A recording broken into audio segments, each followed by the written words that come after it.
Assalamualaikum warahmatullahi wabarakatuh. My name is Frida Tafianti Hidayat.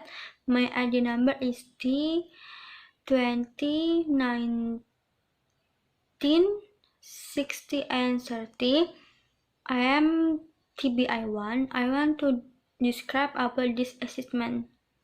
The science of phonetics describes the speech sound at any stage: acoustic phonetics, auditory phonetics, and articulatory phonetics.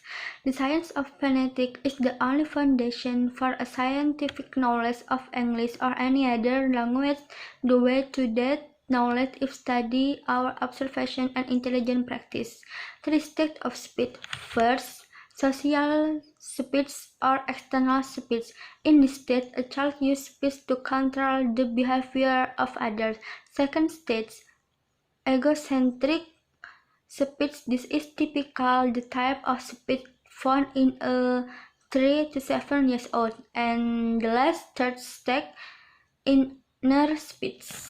Acoustic phonetics is study of the acoustic characteristics of speech, including an analysis and description of speech in the terms of its physical properties such as frequency, intensity, and duration. Auditory phonetics is a branch of phonetics concerned with the hearing of speech, sound, and with speech perception. Articulatory phonetics is a branch of phonetics concerned with describing the speech, sound of the word language in terms of their articulation, that is, the movement and position of the vocal organs. Phonetics agree consonant articulation.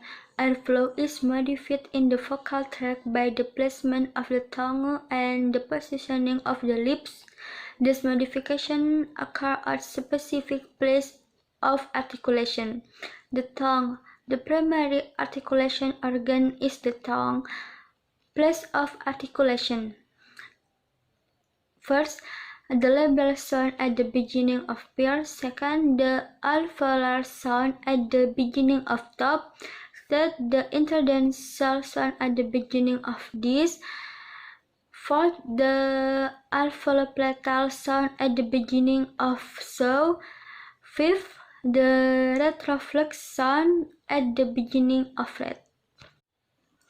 Phonetics callings. Consonant labels are usually referred to by brief descriptive labels stating energy, place of articulation, and manner of articulation. Place of articulation. For instance, French is alveolar made with the back tongue against. Manner of articulation. Tell us how the sound is produced. Active and passive articulation is the organ that moves.